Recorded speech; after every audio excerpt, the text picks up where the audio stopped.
Deus existe, por que sofremos?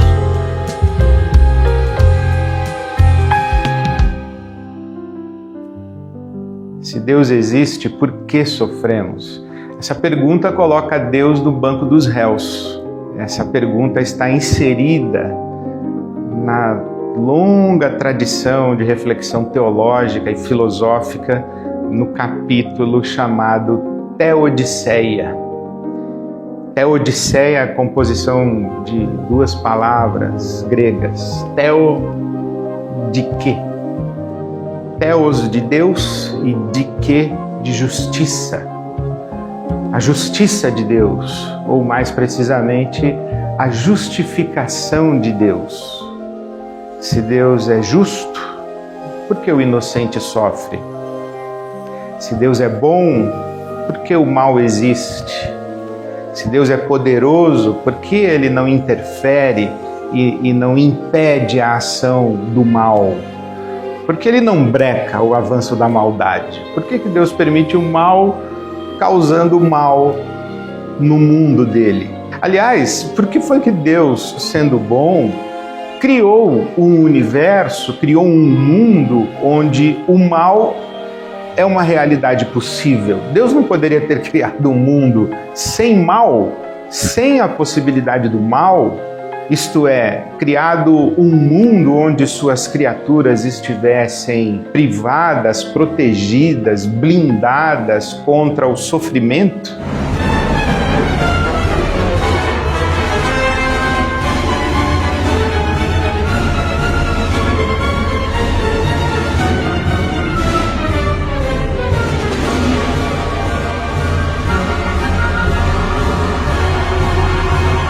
São essas as questões que estão embutidas e que são refletidas, discutidas na Teodiceia, nesse capítulo da teologia e da filosofia chamado Teodiceia, que discute a defesa de Deus, a justificação de Deus diante do mal e especialmente a justificação de Deus diante do sofrimento inocente. Estas questões, elas se tornaram inescapáveis para nós, especialmente a partir da modernidade.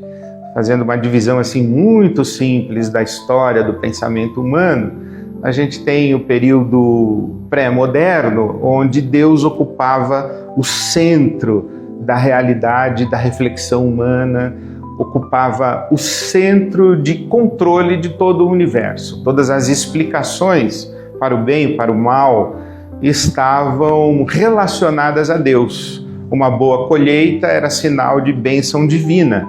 Uma peste que alcançasse um povo era um sinal de uma maldição divina. Deus e os deuses ocupavam o pensamento e estruturavam a lógica desse tempo aí que a gente vai chamar de pré-moderno. Aí vem a modernidade. A modernidade tira Deus do centro e coloca o ser humano no centro. Coloca a razão humana no centro. Coloca a ciência. Não mais o mundo se explica nas categorias da fé. Inclusive na modernidade a fé vai ser tratada e vai ser considerada objeto de superstição.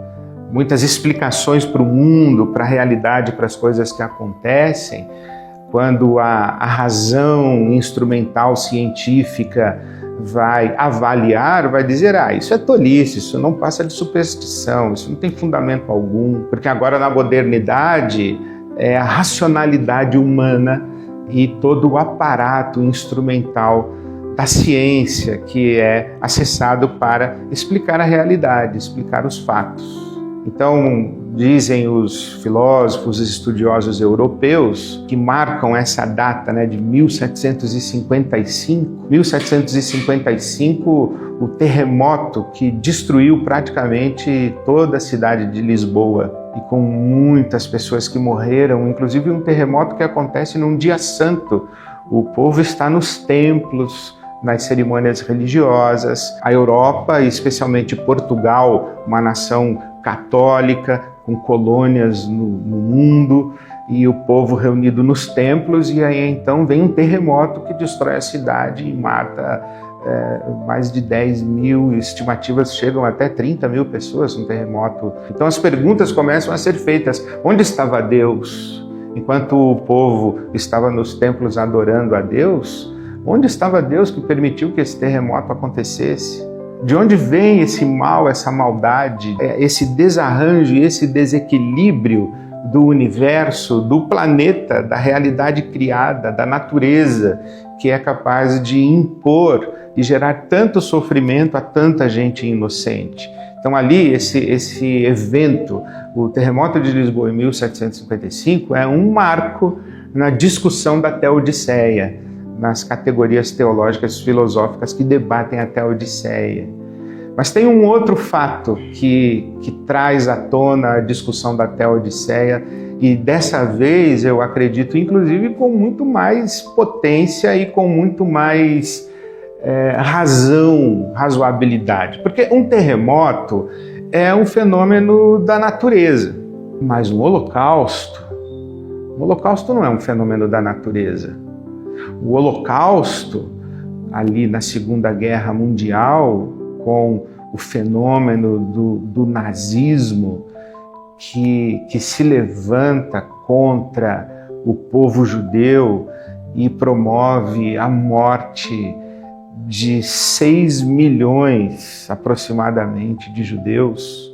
Os judeus, inclusive, dizem que não morreram 6 milhões de judeus, morreu um judeu 6 milhões de vezes. Comparado com o terremoto de Lisboa,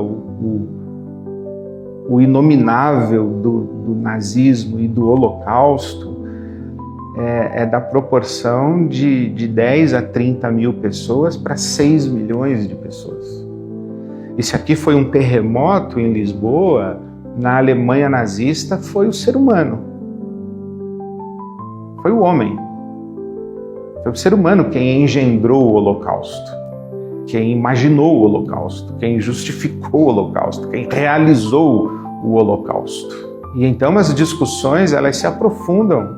Que mundo é esse onde a maldade nesse nível é possível? E especialmente no contexto de uma modernidade, né? Que tira Deus do centro da realidade, coloca a razão humana e o desenvolvimento científico e a ciência instrumental como um caminho de desenvolvimento da sociedade e do ser humano para gerar conforto, para gerar bem-estar coletivo, para gerar riqueza coletiva, e termina com o Holocausto. Quem somos nós, seres humanos, que somos capazes de realizar e fazer um Holocausto? E o que é que Deus tem a ver com isso? E onde estava Deus enquanto fazíamos isso? A Teodiceia se debate dentro dessas questões. Desde a tragédia de um terremoto, desde o crime hediondo de um holocausto, com os campos de concentração nazistas, mas uma criança recém-nascida que é arrancada do colo da sua mãe pela morte.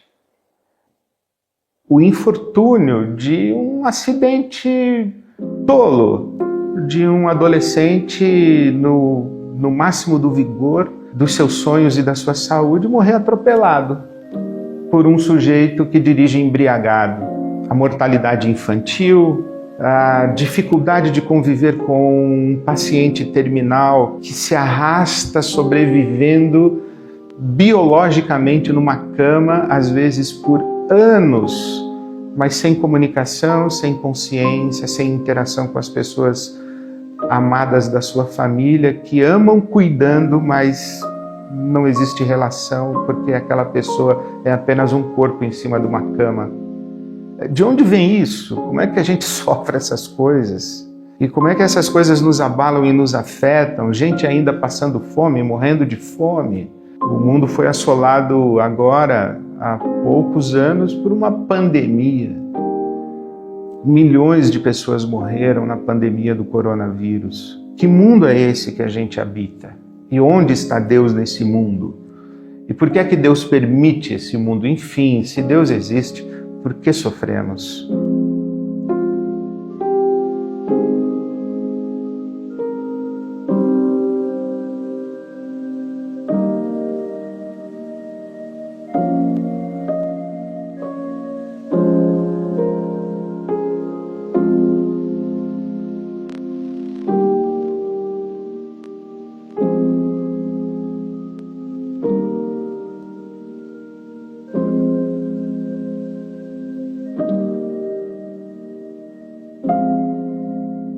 essa condição humana é terrível. Se você parar para pensar na nossa condição humana, olha, a gente vive num universo que é indiferente a nós, ao nosso bem-estar, ao nosso sonho, à nossa aspiração de felicidade. A lei da gravidade, ela não tem raciocínio ético nem afetivo. Ela não tem relação. Se uma criança for descuidada, ela vai sofrer e ela vai despencar do alto de uma montanha, porque a lei da gravidade ou as forças da natureza não dirão, é uma criancinha. Essa ideia de que o universo conspira a nosso favor, isso é fantasia. O universo não conspira nada. O universo ele não tem consciência inteligente. A realidade natural é realidade natural. Enchente, maremoto, terremoto, erupção vulcânica, deslocamento de placas tectônicas, maremotos, tsunamis, essas coisas não estão refletindo a respeito do nosso bem-estar, da nossa felicidade e da nossa vida. Por exemplo, as condições climáticas não ficam avaliando se você vai casar no sábado de maio para não chover no dia do seu casamento. A chuva é chuva, tempestade é tempestade, e o universo é indiferente a nós.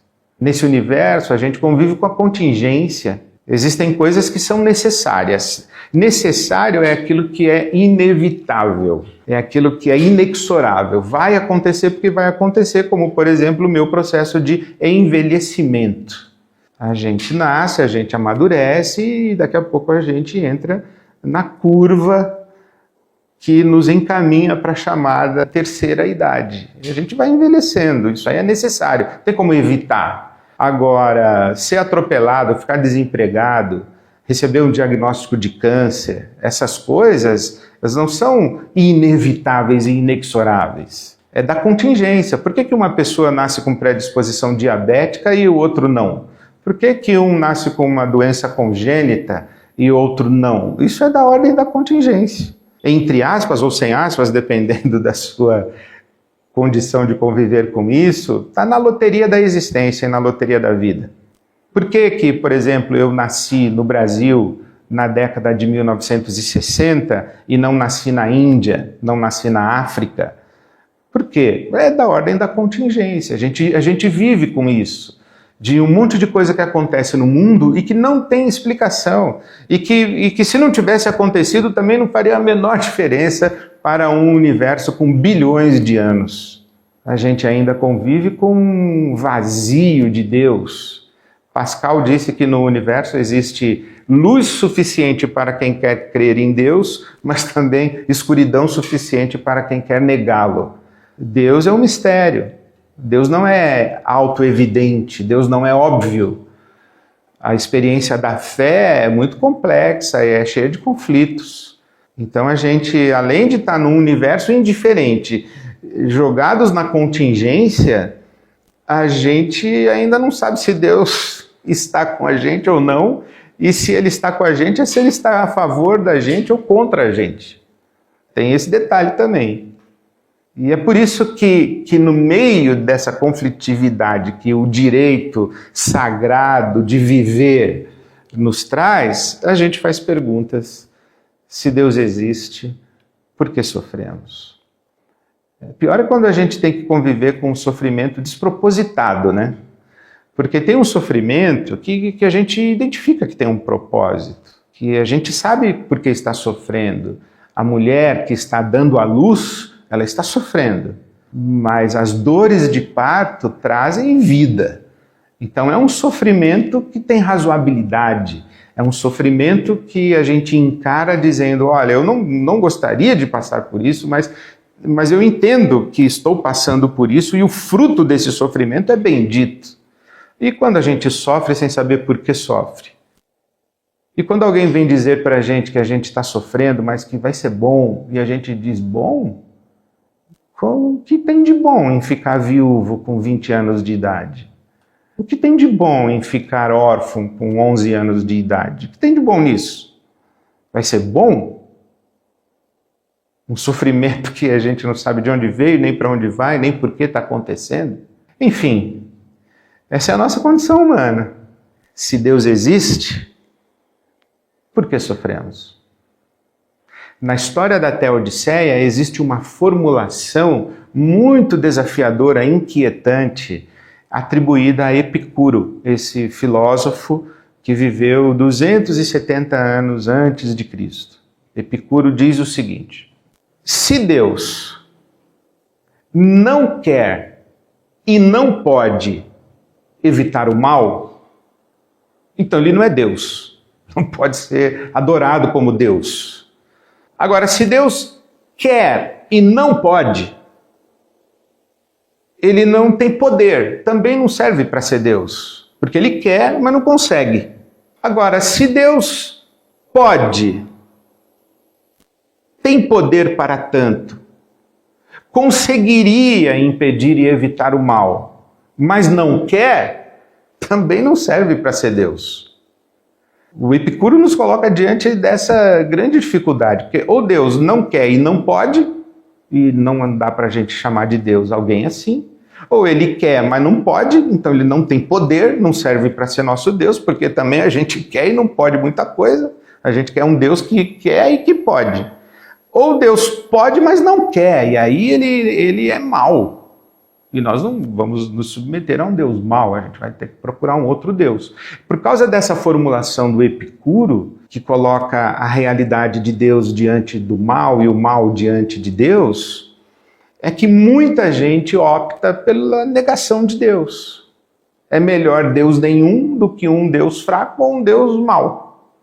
E muita gente diz, olha, Deus não existe. E a prova de que Deus não existe é tamanho sofrimento.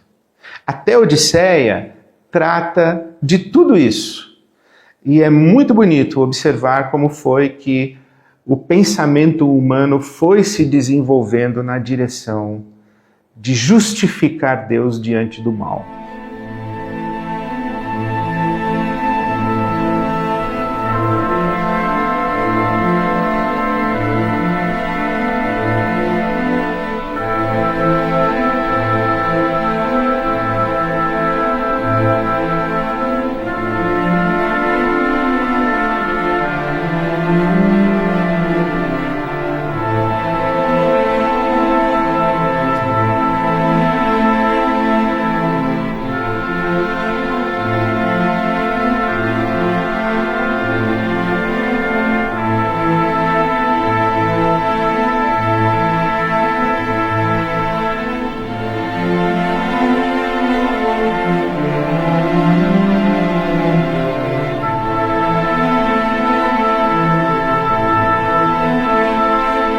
Sim, de fato a gente precisa refletir sobre justificar Deus diante do mal, porque Deus está no banco dos réus.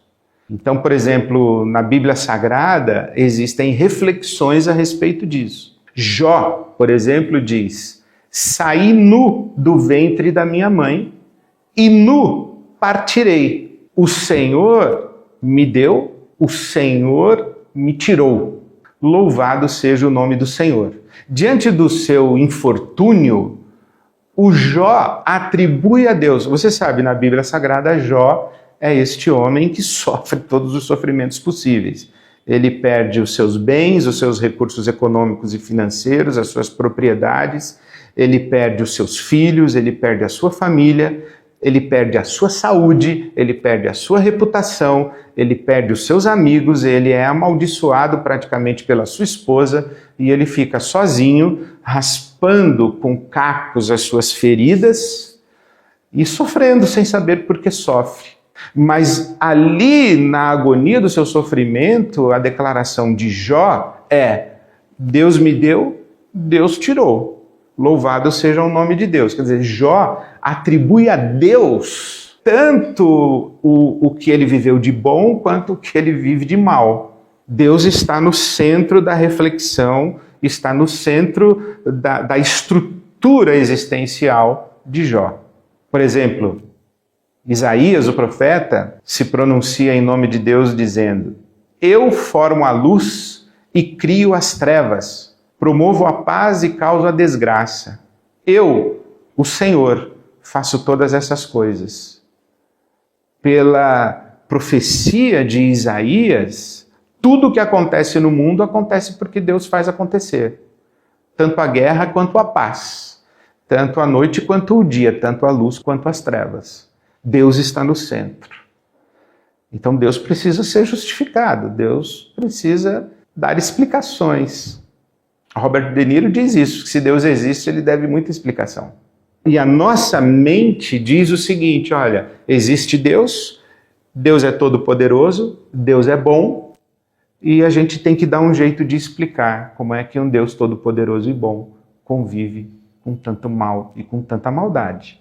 O apóstolo Paulo, ele já faz uma pergunta muito mais inquietante. Ele diz assim, quem é você, criatura, que fica pedindo explicação para Deus e acha que Deus tem que se explicar para você? Você acha que o barro e o vaso de barro pergunta para o oleiro por que você me fez assim ou assado? Você acha que o oleiro deve explicações para o vaso de barro que ele acabou de fazer? Quem é você, criatura, que fica pedindo explicação de Deus? Se fosse simples assim, a gente não estava conversando agora e não existiria tanta angústia no mundo. A grande questão é essa, é que nós saímos da nossa, entre aspas, inocência e nós subimos um degrau para a autoconsciência. E nesse lugar da autoconsciência, nós fazemos as perguntas que precisam ser feitas, porque elas são estruturantes do nosso mundo, elas são estruturantes da nossa vida. E nós temos que fazer as perguntas incômodas. E talvez não existam perguntas mais incômodas do que as perguntas a respeito de Deus, da justiça de Deus, da bondade de Deus, do lugar de Deus no universo e do lugar de Deus na nossa própria experiência humana. Eu considero uma das páginas mais bonitas da literatura universal um texto de George Bernanos. E eu quero me despedir dessa primeira aula, deixando você com ele, e dedicá-lo a você, no meio de tantas perguntas e de tantas inquietações, dedicar a você essa declaração de fé de Bernanos. Ele diz assim, nenhum raciocínio no mundo conseguiria provocar a verdadeira tristeza, aquela da alma, ou vencê-la, uma vez que ela tenha penetrado em nós, Deus sabe por qual brecha do ser. O que dizer? Ela, a tristeza, ela não entrou, estava em nós.